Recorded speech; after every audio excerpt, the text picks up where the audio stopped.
اللہ رب العزت نے سابقہ انبیاء علیہم السلام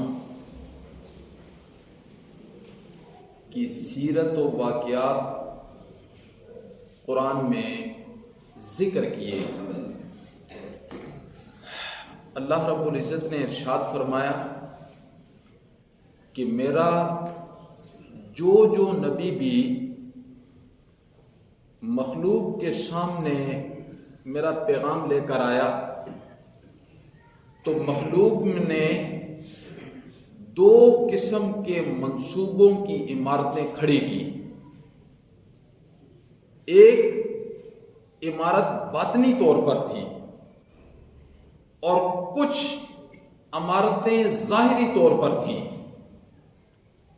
باطنی طور پر انبیاء کے مقابلے میں لوگوں نے بڑے بڑے منصوبے بنائے، اور منصوبے کیا تھے کہ انبیاء کے مشن کو دبا دینا ہے، انبیاء کے مشن کو جڑ سے کاٹ دینا ہے، اور پھر بنی اسرائیل کے اندر ایک ایک دن میں 70 انبیاء کو شہید کر دیا گیا۔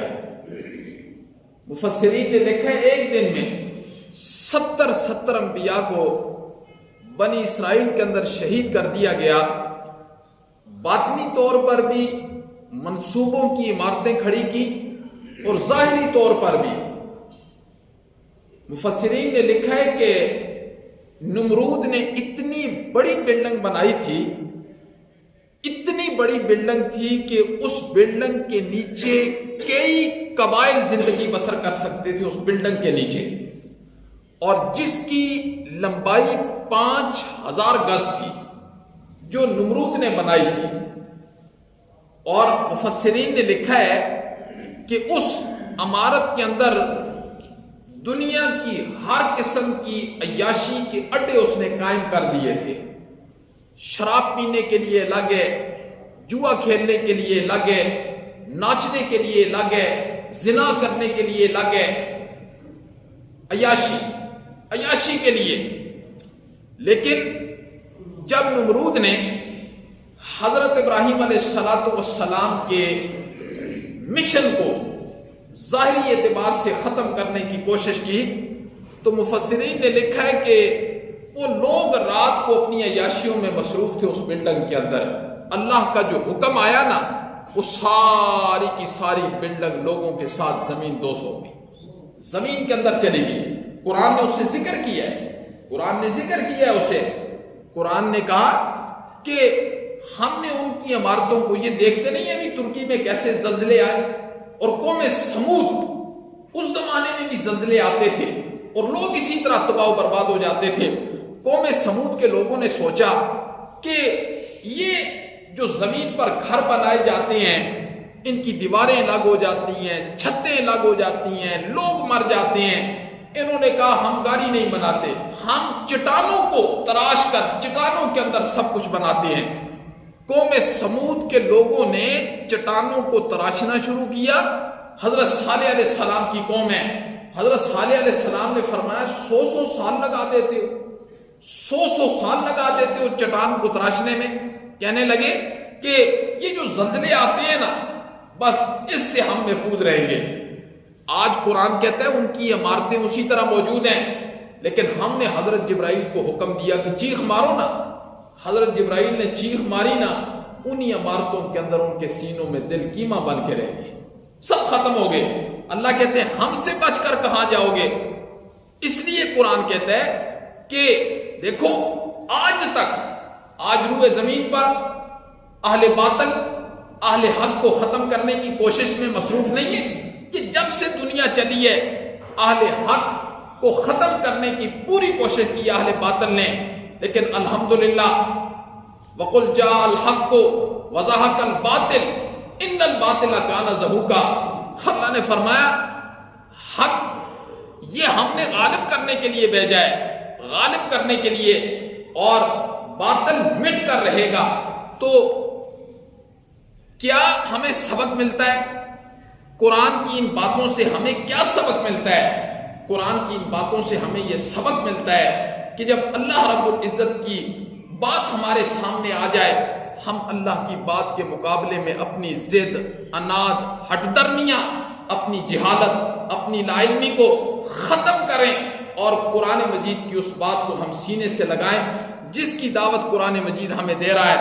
اب ذرا ترجمہ توجہ سے سننا۔ فرمایا قد مکر الذین من قبلہم، تحقیق تدبیریں کی ان لوگوں نے، من قبلہم جو ان سے پہلے تھے۔ میرا پیغمبر گھبرانا نہیں ہے، یہ اہل مکہ جو آپ کو پریشان کر رہے ہیں، ان سے پہلے بھی لوگوں نے بڑی بڑی تدبیریں کی۔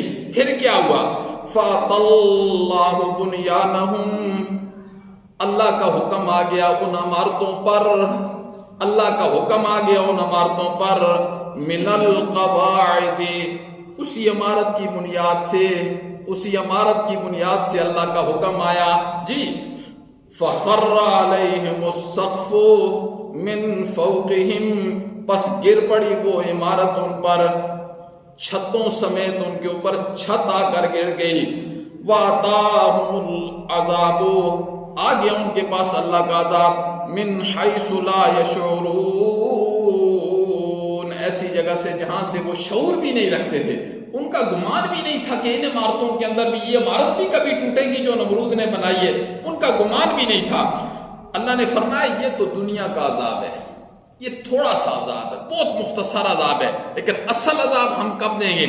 فرمایا ثم یوم القیامت، پھر قیامت والے دن، یخزیہم، انہیں رسوا کیا جائے گا۔ یہ تو کچھ عذاب نہیں ہے، ہم قیامت والے دن انہیں رسوا کریں گے۔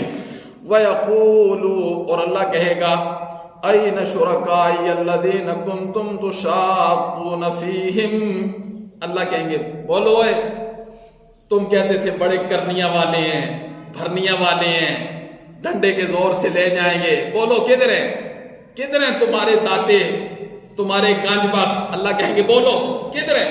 بالکل سر نیچے ہوں گے، سر ان کے نیچے ہوں گے۔ اللہ کہیں گے بولو نا، اب میں تمہیں رسوا کرنے لگا ہوں جی، اب بولو کہاں ہیں جنہیں تم میرا شریک ٹھہراتے تھے؟ کبھی سجدے، کبھی چادریں، کبھی منتیں، حاجت روا ہے، مشکل کشا ہے۔ اللہ کہیں گے ذرا سنو، یہ قرآن ہے۔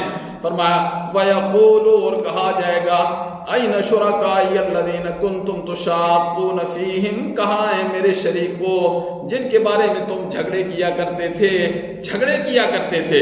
قال الذین، کہیں گے وہ لوگ، اوتوا العلم، جو صاحب علم ہیں، نیک لوگ مراد ہے سے جی، انبیاء ہیں، اولیاء ہیں، اتقیاء ہیں، اصفیاء، وہ لوگ مراد ہیں۔ ان الخزي اليوم، بے شک آج کے دن رسوائی ہے، آج کے دن رسوائی ہے، والسوء، اور آج کے دن برائی ہے، علی الکافرین، کافروں کے لیے آج رسوائی ہے، آج بہت برائی ہے ان کے لیے، آج یہ رسوائی اور برائی ہمیشہ ہمیشہ کے لیے ان کی گردن کے اندر اللہ نے ڈال دی ہے، اب یہ رسوائی اور برائی نکل نہیں سکتی ہے۔ تو اللہ رب العزت سے انسان کو جو ایک عقیدے اور نظریے کا تعلق ہے باطنی، وہ ہر انسان کا اپنے اللہ کے ساتھ بڑا مضبوط ہونا چاہیے، اور پھر جب وہ مضبوط ہو جائے تو پھر ہر وقت اپنے اللہ کے سامنے انتہائی عجز و انکساری کے ساتھ یہ استدعا کرتا رہے، مولا جو عقیدہ دیا ہے نا اس پر مجھے استقامت بھی دینا، مولا میرا خاتمہ بھی اس پر کرنا۔ اصل تو ذالک فضل اللہ یؤتی من یشاء، یہ ہے نا جسے اللہ رب العزت اپنا تعارف دے دے، جسے اللہ رب العزت قرآن والا عقیدہ دے دے، یہ اصل اللہ کا فضل ہوتا ہے۔ اللہ رب العزت سے دعا ہے کہ اللہ رب العزت ہمیں صحیح معنی میں اپنا تعارف نصیب فرمائے، اور اللہ موت سے پہلے ہمیں موت کی تیاری کرنے کی توفیق نصیب فرمائے، اور اللہ ایمان کے اوپر استقامت نصیب فرمائے، اور جب ہمارا روح نکلے نا تو اللہ ایمان کی حفاظت کے ساتھ ہمیں دنیا سے لے جائے۔ ومانی اللهم انت السلام ومنك السلام، تبارك يا ذا الجلال والاكرام برحمتك۔